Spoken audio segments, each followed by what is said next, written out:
This podcast of the Gamecock Central Takeover Hour presented by Firehouse Subs is sponsored by AAA Heating and Air. The premier HVAC company in the Midlands is growing.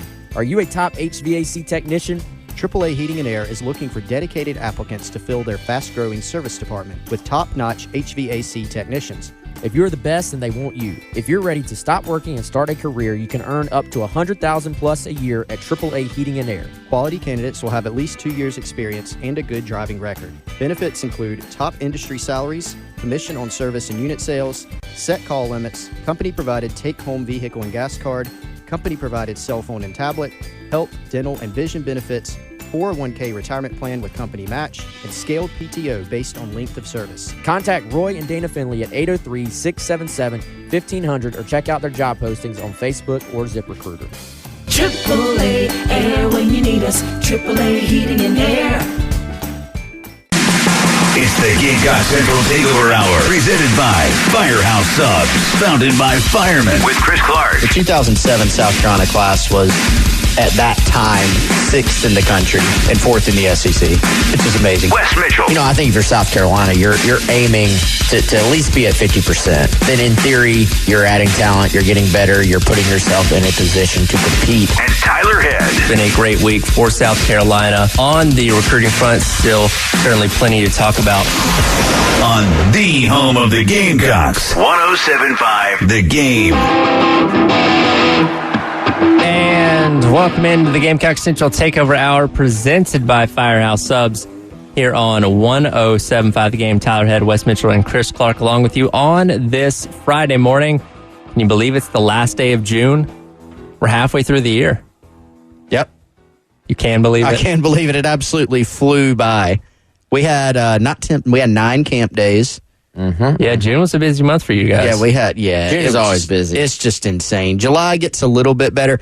We had a lot of people, Wes, I don't know about you. I had a lot of people come up to me, and it's fine. I'm not mad. But they would come up and be like, oh, you must be getting a little break for the season. It's like, no. What's a break? Not at all. Now, July is a little bit better.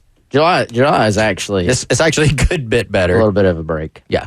There's not quite as much going on. But you know, June, you've got camps, you got unofficial visits, you got official visits. You got the start of summer workouts for footballs getting back in gear. So a lot going on. But yeah, we're just getting closer and closer. Tyler, you've been doing the countdown. How many days? We are at 64 days. Here we go. It's getting close. Isn't that Ryan Broadhead days until the season? That's a random poll. Or he was 65. That was yesterday. Seaver Brown. I didn't have Ryan Broadhead on my bingo card for former player mentions today. Shout out Ryan Broadhead and Seaver Brown. I think one of them wore 64. Well, anytime you're talking about 64s, that's always going to be on the offensive line more often than not. Yeah. And rarely any other position is going to use the 60s, right? We'd have to go back. Maybe there's a baseball player that wore 64. We can ask Tommy. Maybe. Does anybody do that? I don't know. I'm going to be honest, boys. I used to count down the days for a season. The older I got, or the older I've gotten, I'm like, I'm just gonna enjoy every day. Like I don't do the look ahead thing anymore. I'm like, I've noticed Colin really hates it anytime I bring up the number of days until kickoff because it's just his reminder of how chaotic his life's going to get in X amount of days. no, now don't get me wrong. I love the season. Yeah. Like it's not. I will never, ever, ever complain about my job. It's actually a pet peeve of mine. Sports media people complaining about their job on Twitter. Yes. But I'm just saying in general, even if I was just looking at it from a fan, you know, when I was a kid or when I was in college, I'd be literally counting down like I can't wait. Now I'm at the point I'm not wishing my life away because it goes way too fast. When it gets here, basically. Yes, it goes way too fast as is. So I've tried to add some perspective to my sports views. It's important. Yeah. Perspective not done very It will well be in here college quickly, sports. I promise y'all. Yeah, no, 2 definitely. months. And, I mean, preseason is a month from now. And that's the thing is once we hit July, tomorrow, it's like, well, there's college football next month. Yes, it's week 0, but still college football is college football. That is a fun. You just look up and you see games on TV. Special time. And if you want to count it, like NFL preseason starts in just over a month, so that's some football content. I like preseason content for about 2 weeks. Yeah. For college football. Then I'm over that. SEC Media Days, honestly, frankly, never really has done much for me. No. Couldn't really care less. Nobody gives away government secrets at SEC Media Days. Yeah, it's kind of a big... You hope, and when Spurrier was obviously coaching, get some good quotes from him, some sound bites. You get kind of the same thing with Lane Kiffin. See how many times Kirby Smart says program or something like that. Like, those kind of things. But, yeah, nobody's giving away their game plans on SEC Media Days. I like... So 2 weeks of preseason is enough to where you start to learn a few things. But then you have this stretch from about 2 weeks up till about game week where it's just the same. It is the same stuff over and over again. Then you get into game week and then you're like, all right, it's here. Let's do it. There's some other games start trickling out. Like you said, you got some week 0. I personally don't even really count week 0. It's the appetizer. It gets you back into the feeling of college football without that full week 1, onslaught. Not fired up for UMass at New Mexico State, Wes? Well, didn't you hear on the show earlier this week at Firehouse Subs? That is literally two of the worst teams in the country. Yes, that's why I mentioned it. It might literally be the two worst teams in the entire country. Hawaii at Vandy. Literally two of the worst. Just kidding. We're not gonna hate on Vandy this year as much as we used to. They have made progress. Yes, they beat Florida. Now we're gonna make fun of UMass. Yes, all year. I thought Navy Notre Dame's kind of interesting. That one's mildly interesting. Anytime a service academy plays a major school, I'm always intrigued. Yes, because most teams aren't ready for the triple option. That one's also in Ireland. That is in Ireland. Yes, that'll be a fascinating game. I would love to go to that. I feel like back to the point about like the preseason coverage though, it was almost too much when Spurrier was here. I mean, Wes, you remember sitting out at like the 7:30 p.m. practices, and we got to see like all of them. Mm-hmm. Like once we got into years later, I think I kind of missed that a little bit because we got to see an entire practice. What is that? B, like head coach is just coming up. Spurrier's just walking up after practice like every night. Like there's not, he said, y'all want some quotes? Just coming up, talking almost every night. Assistants play. There's some great stories from assistant and player availability right there on the field after practice.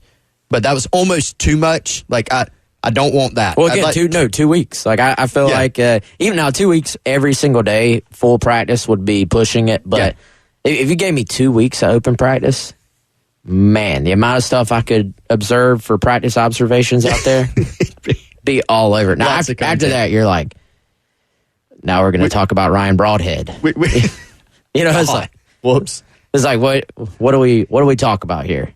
Speaking of observations, you guys, I don't know if both of you, I know Wes was out there last night at the Fireflies game. Spencer Rattler made his appearance, signing autographs and throwing out the first pitch. I'm actually watching the video of him throwing out the first pitch last night. I'd say he did a pretty good job. It didn't veer to the right or to the left. That was a strike, man. Yeah. So pretty cool. Was down in the tunnel for all that, and just so everybody knows, they actually would not let him pitch off the mound because they had just raked it. I was curious about that. They just raked it, and he was going to go for the mound because he was like, should I go for the mound? We're all like, go for the mound. And so he was going to go for the mound. And for those who also wondered, is Spencer let me practice a little bit or let me grip it and rip it? He was definitely grip it and rip it. He did play baseball he did not play baseball in high school. He did play baseball growing up. Okay. Eventually, he ended up switching to just football and basketball. And so, grip it and rip it, but was a little bit closer than I think any of us thought he would be to the catcher. So I had to take a little bit off because he probably would have knocked this guy down. Yeah, the guy, he's not wearing a mask or anything like that. Yeah, because there was some talk. I don't know who the gentleman was, one of the guys with the Fireflies, actually on the staff, was going to go get the radar gun. And we were going to actually see what he could hit. Because, a lot of the Major League Baseball games, the actual catcher with full gear Sure. is back there. Yeah. So this was like a big thing of like, all right, what is he going to hit on this thing? But had to dial it down just a little bit, dial it back. But yeah, I mean, that thing painted the corner. That was a strike all the way. Yeah, and the video of it's kind of from behind the catcher, so you can't really see exactly where it lands. But yeah, good throw. And yeah, I don't think we had any doubts he was going to be able to throw a strike, but, you know, being a quarterback and all. Yeah, I mean, there's some pressure to it, though. There is. And throwing a baseball, definitely different than throwing a football. But yeah, it was cool. Fireflies were awesome. Again, shout out to Connor and Ashley over there. Their whole team did a great job. Nick as well, who was in there when this thing first got set up. Great organization. And actually, you can't really tell from that video because the first pitch, you know, is a good bit before the actual game starts. But it ended up being actually a really good crowd last night and a huge line for Spencer signing autographs. So Gamecock fans, sort of the cross-section of Gamecock fans and Fireflies fans, they were definitely out and about. And be on the lookout in August. They're going to do a South Carolina, University of South Carolina fan night. I'll give everybody, I don't have the details in front of me, but be on the lookout for that. They're going to have that. And Chris, you'll be happy to know that we got the reverse. Generally, there's this thing where people like to call Chris Wes. I met a bunch of Gamecock fans, bunch of Gamecock Central people last night. Had a great conversation with this gentleman, talking to him and his son. He may be listening. He actually listens to the show a lot, so he's going to laugh when he hears this. But had a great convo with him. He walks off. He's like, yeah, great to see you, Chris. Man, I just waved. Day is made. No, because people mix this up a lot. Oh, yeah. But it's always tilted towards people call me Wes. Okay. Wonder why that is. I don't know the psychology behind it. But maybe this curse is being broken. Yep, it happened. It's I just started laughing. Yes. I'm so happy. I was like, Chris is going to enjoy this. Yeah. Shout out to that man for making my day and starting to reverse this trend. Oh, there you go. Yeah. All right, so give us your. We didn't have the radar gun for Spencer. What did he hit though? What's your guesstimate? See, he kind of he took it off. He took some off. Yeah. It's a change up. Yeah, the goal when we thought he was going to just get on the mound and throw it. Yeah, we were talking like 85. He could probably hit that. I think so. I think that's fair. Yeah. So that was kind of the goal, kind of the guess of what would happen, but we will never know. The world will never know. Maybe next time. Looks like the Fireflies had a comeback win last night as well. They did. It was actually a great game. I was a little bit torn as a Columbia person, not a Columbia native, but I've been here a very long time. A little bit torn. Augusta is, of course, the Braves affiliate.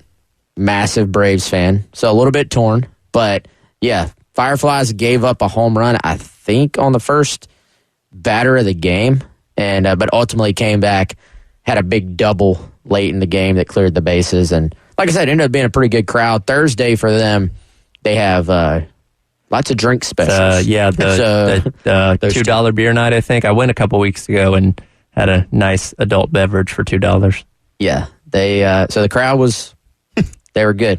It's good crowd. They warmed up over time. Any intriguing Braves prospects on the Green Jackets? There's a few. They got a pitcher that's going, I think, tonight. That's supposed to be really good. I don't remember the dude's name. I think the shortstop is supposed to be pretty good. I mean, you know how it is, man. Single A ball. For every guy that makes it, there's 5 that aren't, but they got a couple guys. I think if you want to go see somebody the game tonight, I think the Braves pitcher is one of their top guys. So I have a little bit more, since we're talking about Rattler, statistically from on 3 that I want to share on the other side if we can double back to that. Yeah, definitely. We'll hit that coming up next. You're listening to Gamecock Central Takeover Hour presented by Firehouse Subs on 107.5 The Game. It's the Gamecock Central Takeover Hour. 107.5 The Game. All right, last time we were at Firehouse Subs on location, we were in Newberry. It was epic. Gamecock Larry came out, had his first Firehouse Subs, loved it. We ate entirely too much. We don't know where we're going to be next month. I'm excited. Can't wait for them to tell us. We have lots of options. Lots of options. There's 14 options, actually, in the Midlands. So I hope you come out and see us wherever we are. We'll announce that later for our own location show, live show, 3-hour special, sometime next month at Firehouse Subs. But for today, if you want to go check out today's sub of the day at any of the 14 Midlands Firehouse Subs locations, you can do that. It is the Jamaican Jerk Turkey, $7.99 for a medium, $5.99 for a small, and there's one for every single day of the week. If you want to find the closest Firehouse Subs near you, go to firehousesubs.com. You can also order with the Rapid Rescue. You can walk into the store to get yourself the sub of the day. And if you download the Firehouse Subs app, you can either download the app, you can put in your phone number when you get to the store, you can earn yourself rewards on your purchases. So save on the sub of the day, then earn yourself some rewards through the app to earn yourself free Firehouse Subs in the future. Firehousesubs.com, Rapid Rescue, or the Firehouse Subs app. Appreciate them being part of the show. We'll hit some of Chris's statistics on Rattler coming up next. Gamecock Central Takeover Hour, 107.5 The Game. Mix a little sports analysis, pop culture, and great interviews, and you've got the Rich Eisen Show podcast. Whenever I drive separately with Susie, you always have to go first. So sure enough, I pull into the garage. She's not even here yet, which allows me now the opportunity to stand there, just holding the door open, like the gentleman that I am. And I snapped a photograph of Susie's reaction, and there it is. How did you get here? The Rich Eisen Show podcast, wherever you listen. It's the Gamecock Central Takeover Hour, presented by Firehouse Subs, founded by firemen with Chris Clark, Wes Mitchell, and Tyler Head on your home of the Gamecocks, 107.5 The Game. First and 15, all the way back to the Gamecock 40-yard line. Four-man rush, Rattler in the pocket again. Down the middle of the field. Caught at the 25. Josh Van at the 10, 5. Touchdown, Carolina. Touchdown, Josh Van on the second absolutely brilliantly threaded throw from Spencer Rattler. That was the call on the Gamecock Sports Network last fall. Second touchdown of the game, Spencer Rattler finding Josh Van for 60 yards to go up 14-7 on Tennessee on what was a very magical night at Williams-Brice Stadium as we continue our conversation here at the Gamecock Central Takeover Hour, presented by Firehouse Subs, about Spencer Rattler. And Chris said he had some statistics you wanted to dive into. Yeah, and I'm going to give those soon. I'm going to filibuster a little bit more. Making the people wait? Yeah, because, Tyler, you playing that clip. I mean, y'all, that game, like, magical was a good descriptor. Like, being in the stadium, around the stadium, like, it's still kind of hard to believe that happened. It was so unexpected. I mean, you remember how the feeling going into that game, they'd just gotten destroyed by Florida. Mm-hmm. They go in and do that, completely unexpected. You're kind of wondering at different points, you know, even like Tennessee answers your first score very quickly in like 2 plays, basically. Like Hooker had a long run, then the running back had a long run. And then, you know, even later in the game, they cut it at 35-31. You're kind of wondering, okay, you know, are they going to turn this around? South Carolina just kept punching, kept coming. Crazy game. And obviously, Spencer Rattler and a bunch of other players had a tremendous game. But, Wes, I was actually looking at some stuff that J.D. Pickles from On 3 mentioned recently on one of his videos. Does a great job for On 3. I know you get to chat with him a good bit. I've never been invited. But not mad about it. No, seriously, it's fine.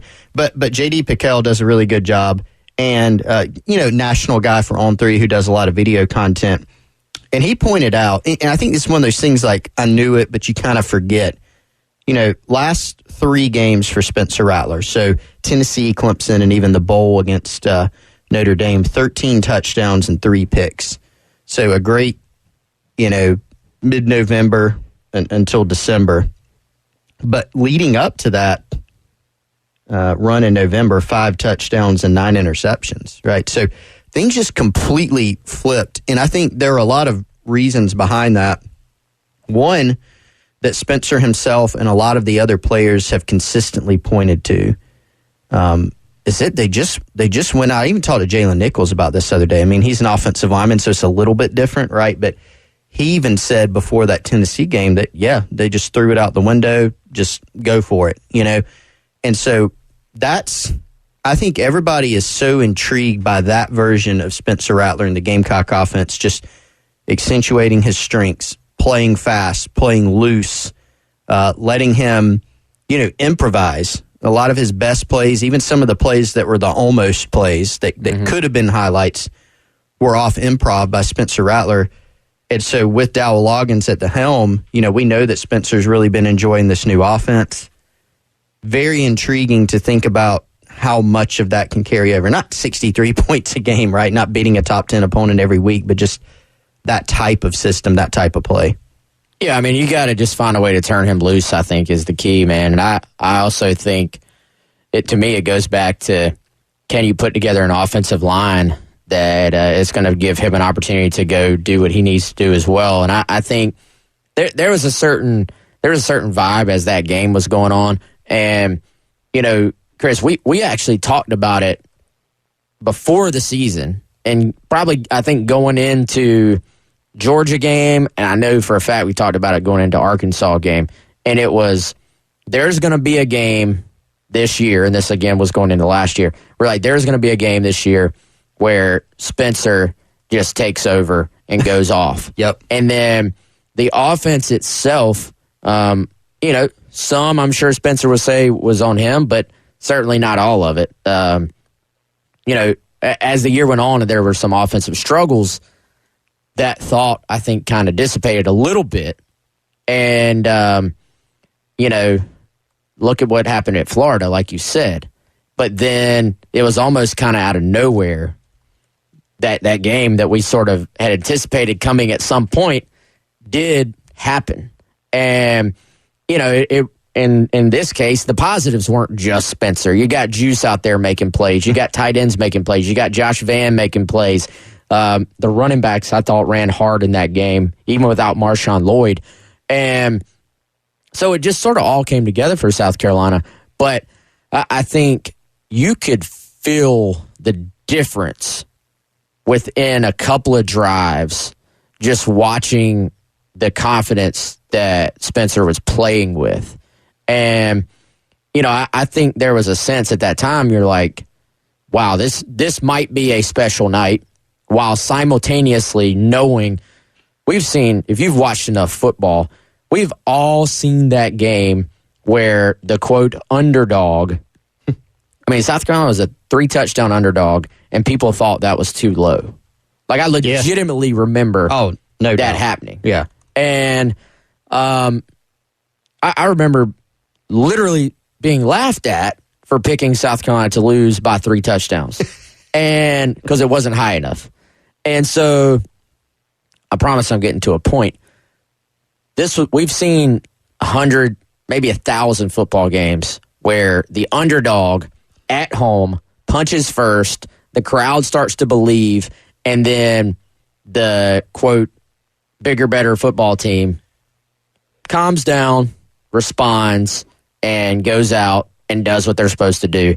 And then the final score has no representation of the fact that this game was ever in doubt. I think the most impressive thing about this game was that South Carolina just kept going, kept pushing, kept their foot on the gas. Beamer never managed this game like South Carolina had a lead. He called it. He made his decisions like South Carolina was in a tie game, which is what I think you had to do against Tennessee. You had to keep pouring on. You weren't going to be comfortable with even a 3-score lead until the game was over. So that stood out to me, but really just the confidence that Spencer was playing with, the aura that he was playing with was off the charts. I don't know that you can recreate that, obviously, every game, but sometimes coaches, this is all coaches, they get too caught up in wanting to be an important part of the equation. I think you have to find the line of doing enough to keep your opponent honest and guessing, but doing enough of just what Spencer likes to do to just let him go be who he is, because if you let this guy make plays, he is going to put up points for you. Yeah, 30 of 37, 438, 6 touchdowns, no picks. And South Carolina, I actually wasn't sure until I couldn't remember until I went back and looked the box score, put it that way, how well South Carolina ran the ball. Like, it was my impression that they didn't have a great rushing day, but they did kind of enough. Probably a little bit better than I thought. I mean, Jaheim Bell was the leading rusher. He had 82 yards, 4.8 a carry, 17 carries. And USC as a team rushed for 153. That's solid. That's not amazing. They had 3 rushing touchdowns, actually. I think it was more of the passing game kind of opened them up in the run game. But that's probably going to be your formula this year. I mean, and that's another thing J.D. Pickell pointed out, to go back to what we were talking about here at the beginning. When you look at South Carolina's rushing statistics last year, just on the whole, that's some really poor games, whether that was not showing a commitment to the run, whether it's just flat out not running it very well. They didn't run the ball very well against Clemson, still won the game. I don't think when you look at what this team is right now, from a running back, your best running back is no longer on the team, and Marshawn Lloyd. Jaheim Bell is second leading rusher, no longer on the team. And then your offensive line questions, that puts much more of the onus on Spencer Rattler in this passing game. But as we saw at the end of last season, that's not necessarily a bad thing. That's something you should lean into. So probably this team is going to end up being what we thought it would be last year. Remember that? We thought it was going to be this pass-first team. Their identity kind of reversed, and then sometimes they lost that during the year. I kind of hope it is, though, because that sounds pretty fun. It sounds fun. Sounds very fun. Speaking of this upcoming season, we previewed North Carolina yesterday. We'll jump to week number 3 on the other side as we take a look at the defending national champion Georgia Bulldogs, where South Carolina will be playing in week number 3. You're listening to the Gamecock Central Takeover Hour, presented by Firehouse Subs on 107.5 The Game. It's the Gamecock Central Takeover Hour. 107.5 The Game. All right, what's up, guys? It's Wes here again to tell you about our friends at Goldline Framing. As I've been telling y'all for the last couple of months, owner Kendall Walsh, manager Joni James, they're going to take care of you and literally all of your custom framing needs. So if you need a gift for someone, you're kind of struggling to figure out what that might be, why not get them the gift of custom framing of possibly a diploma, some original artwork, canvases, jerseys, flags. Maybe you have an autographed print that someone wants to hang in their man cave. They can handle that as well. So they've been in business for over 20 years. Again, anything and everything at 511 12th Street, West Columbia. Check out their art gallery, home decor, furniture, gift items, all right there in store. If you have questions, you can give them a call, 803-739-1337. They are open Tuesday to Friday, 10 a.m. to 5:30 p.m., and then on Saturday, 10 a.m. to 2 p.m. As I've told y'all before, they're on Instagram as well. Give them a follow at Goldline Framing SC. Again, that's Goldline Framing, 511 12th Street, West Columbia, South Carolina. We'll preview South Carolina's first conference matchup coming up next. Gamecock Central Takeover Hour, presented by Firehouse Subs, 107.5 The Game. It's the Gamecock Central Takeover Hour. Presented by Firehouse Subs. Founded by firemen with Chris Clark, Wes Mitchell, and Tyler Head. On your home of the Gamecocks, 107.5 The Game. So now Rodrigo Blankenship from 42 to try and extend the game.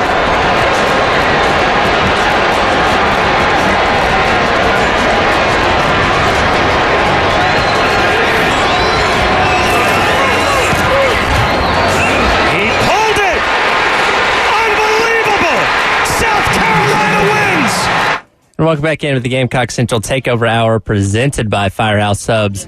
Here on 107.5 The Game, Tyler, West, and Chris along with you. That was the call on ESPN 2019. South Carolina taking down a number 3 Georgia team in Sanford Stadium in double overtime after Rodrigo Blankenship missed that 42-yard field goal. Last time South Carolina did defeat the Bulldogs, and they'll be heading to Athens once again in week number 3 this year to start conference play. Unbelievable is definitely a proper word for it. Tyler, am I allowed to make my one? Yes, you are. Reference. So one per show. Go ahead. Because we're talking about Georgia. So. Yes. Nobody saw it coming. What were you doing at that exact moment? Honestly, this goes down as the weirdest place I've ever watched a sporting event. Yeah. I was at a funeral for my best friend's dad. This was after This was after the ceremony and everything. Like, we weren't like doing it in the middle of them, doing that or anything like that. But we're hanging out, talking or whatever, and there are people in the parking lot listening to the game on the radio. And I wasn't gonna pull up the game, but my friend says, "Hey, what's going on in the game?" And we pulled it up right as overtime was starting. So we're sitting literally in a funeral home watching the end of this game. So again, weirdest place I've ever watched a sporting event.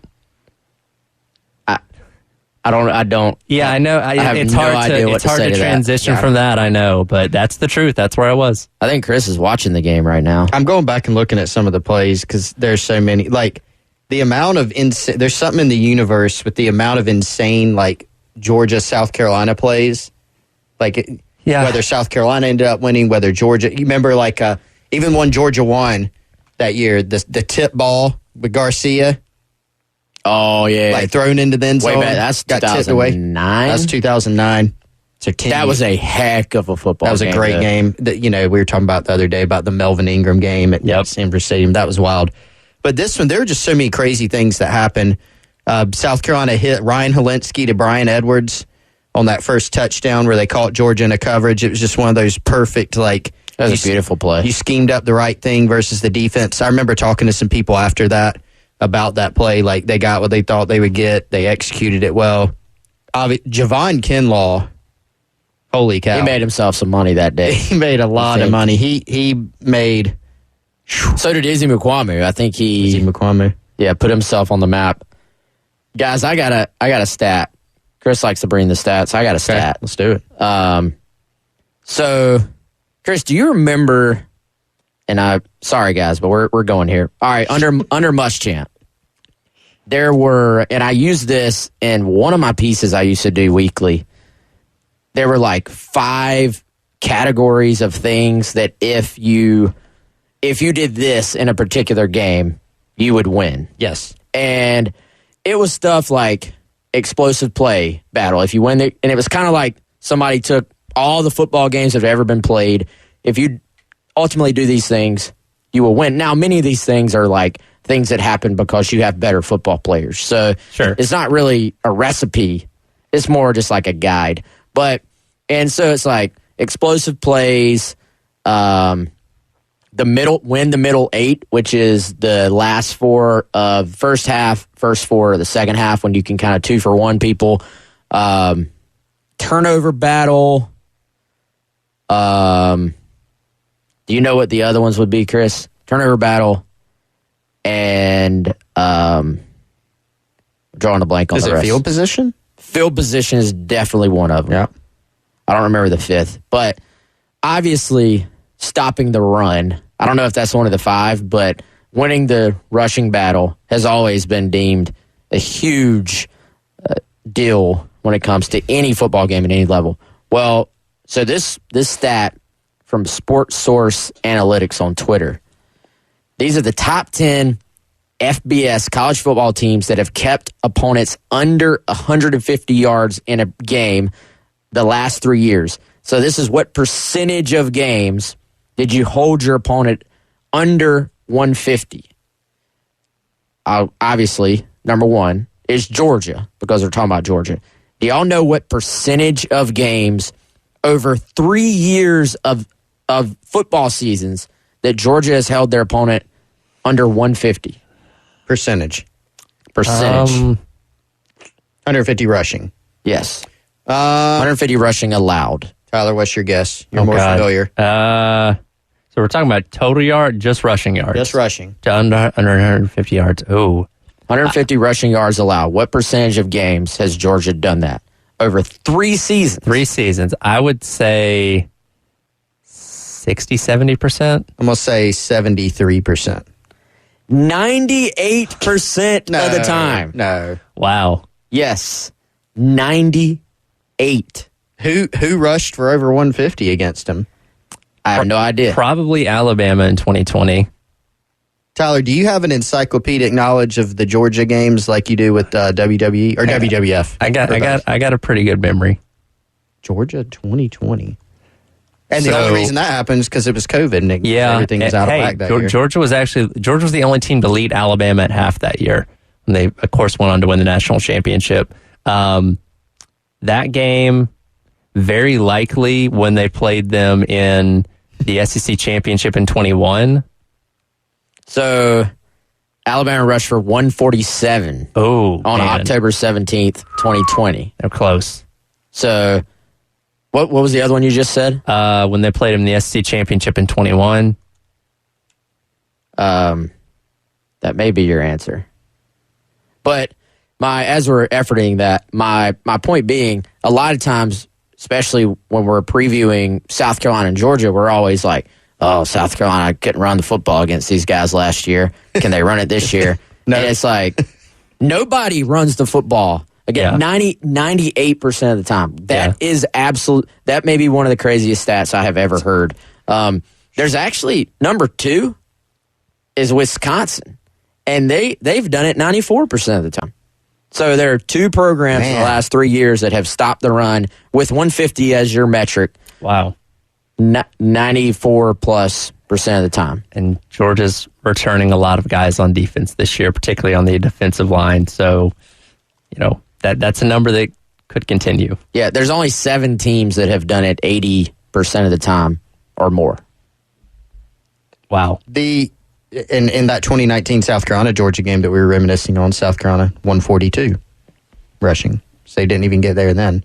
They just don't do it very often. Yeah, wow. It's quite a number. Quite a stat.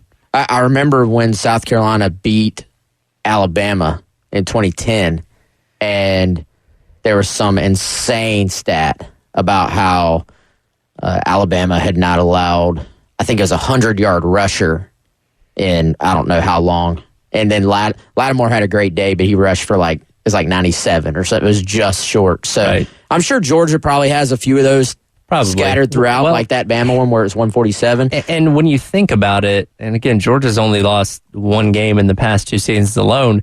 When you're up on your opponents, more often than not, it gets to a point where they stop running the ball and just have to throw it.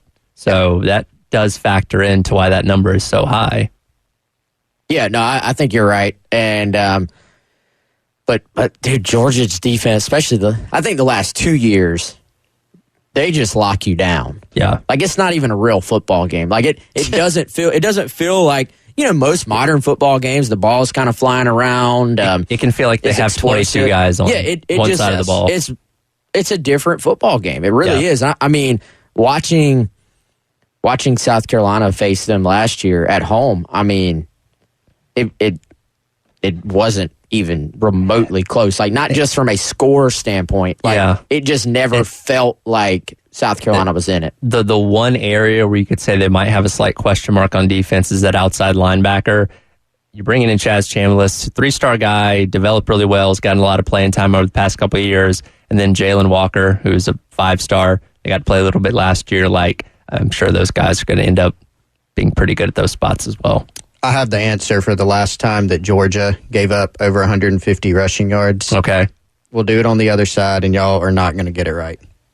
Okay, we'll wrap up with that, as well as I want to ask you guys what your ideal 4th of July cookout plate looks like. Asked Colin about this earlier. Let me know what your answer is on the Firehouse Subs text line, 803-404-6100. We'll do that next to wrap up the Gamecock Central Takeover Hour, presented by Firehouse Subs on 107.5 The Game. It's the Gamecock Central Takeover Hour. 107.5 The Game. Are you a small business owner here in the Midlands? Well, you need to make sure that you are protected as a business owner. You have a lot of things you have to worry about to help your business succeed as a business owner. You got to have a plan, happy customers, steady cash flow, but you also need an insurance agent that gets you. And so to help you protect your business at a great price with great coverage, talk to another local business owner here in the Midlands, and that is State Farm agent Amy Mason-Cup. Yes, she runs a small business here in the Midlands as well, and so she understands the unique needs that you have as a local business owner. Amy will make it easy to choose the right protection for your business at the right price, because one thing you definitely don't need to add to your plate as a business owner is stress over your insurance. Check out our website at amymasoncup.com. That's AMYMASINCUPP.com, or give her a call, 803-772-5787. 5554 if you want to go pay her office a visit. She has a great team, South Carolina native and local agent, right down the road off of I-26, the St. Andrews exit, 612 St. Andrews Road, Suite 4 in Columbia. That's at Ashland Park Plaza. Again, that's Amy Mason Cup, a South Carolina native and local agent who can give you a personalized quote to help your business succeed by protecting yourself with great business insurance. And if you have other non-business insurance needs, you can ask her about that too. Give her a call, 803-772-5554, amymasoncup.com. Like a good neighbor, State Farm is there. Wrap up today's edition of the Gamecock Central Takeover Hour presented by Firehouse Subs. Coming up next, 107.5 The Game. It's the Gamecock Central Takeover Hour. Presented by Firehouse Subs. Founded by firemen with Chris Clark, Wes Mitchell, and Tyler Head on your home of the Gamecocks. 107.5 The Game.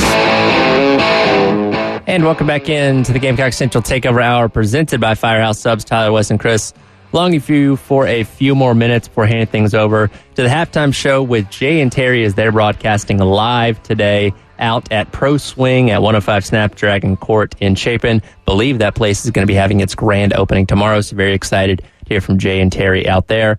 All right, Chris, let me know when the last time Georgia gave up more than 150 rushing yards in a game. We're going to have to do our actual Georgia season preview later, I guess, because we just started looking back on how dominant they've been in the rushing game. All right, do y'all... No, I'm not going to give it to you yet. Okay. You'll have to guess first. Last time. Oh, gosh. Hasn't happened much, obviously, since 2019. Tyler, you got a way better shot than me on this one, man. Yeah, I'm thinking here. Would it have been the cocktail party in 20? You're close. Against Florida? It's the cocktail party. Was the cocktail party. 2021. Georgia won 34-7, but gave up 161 rushing yards. That was such a weird game because Georgia was down, I think they were down 3-0 with about 3 minutes to go before halftime.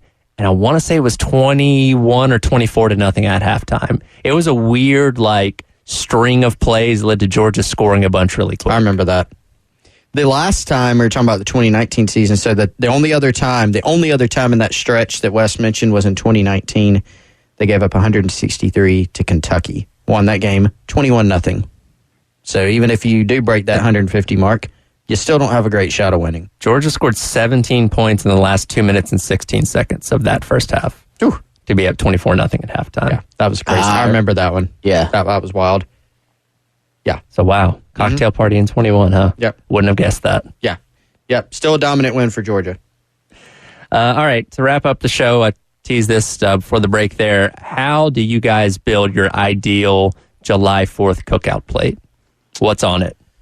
So I segment these holidays. For example, Super Bowl is a wing event. Yes. You must have wings and numerous dips, etc. Of course. July 4th for me is burgers and dogs. Yes. That's what you do. Let's go Wes, agree? Yeah, I thought you were going to go with a little more detail than that. Okay. Oh, but yeah, I'm what are you putting on them? What's on the sides? Let's get detailed here. Where you're grilling hamburgers and you're grilling hot dogs, and then that's pretty standard. I mean, I don't know if I need to get into all my condiments and everything you're putting on there. Okay, lettuce, pickle, mayonnaise, mustard, ketchup on the burger. You don't have to have chili for the hot dog. If you got it, fine. If not, sure. We're just rolling with mustard. I don't do ketchup on a hot dog. I know it's kind of sacrilegious to some people. Slaw, baked beans. I'll throw some ketchup on that. Oh, I love ketchup. I'm ketchup all day. I'll do it every now and then. It's not sacrilege. I just don't do it most of the time. So for me, it's definitely a hot dog, cheeseburger holiday as well. Yes. But it's definitely a chili. Chili is involved. I don't have to have chili on my burger to like it or on my dog to like it. But for whatever reason, 4th of July, the chili is always there. So it is always there for you? Always, yeah. For this holiday. I feel like it's kind of hit or miss because some people, it's obviously hot outside. Some people don't go to the link to get chili for that. My perfect hot dog is hot dog, mustard ketchup, okay, chili on top of that, slaw on top of that, onions on top of that. Okay, that's a heavy dog. Don't even need any hot sauce, man. Perfect as is. You lost me at the coleslaw. No. Coleslaw done well that's actually the missing ingredient for a lot of people on top of a hot I'll give dog. you one that'll make you yak, probably. Pickles. Yeah, all right, no. Oh, All I right, do cut that the too. show off. Yes. Cut the show Pickles off. and ketchup on a hot dog, delicious. Tyler and I on the same page. I'll see y'all after the 4th. All right, that'll do it for today's edition of the Gamecock Central Takeover Hour. Coming up next, halftime show with Jay and Terry live out at Pro Swing in Chapin, right here on 107.5 The Game.